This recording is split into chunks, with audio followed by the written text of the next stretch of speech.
Good morning. Hey, it's Todd, your favorite roofer, Sunbelt Roofs, coming to you from St. Tammany Parish. Bright, clear skies.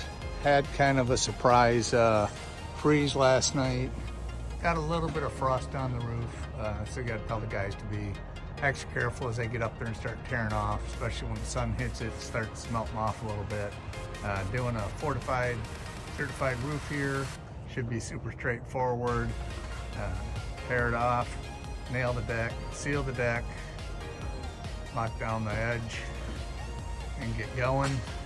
I would suspect we'll probably be out of here at 7 o'clock. I think we'll be out of here by 2:30. Just wanted to give you a quick update. Bright, crisp morning, great day to do a roof. Give us a call any place on the Mississippi Gulf Coast, Southeast Louisiana. Sunbelt Roofs, currently in St. Tammany Parish. Until next time.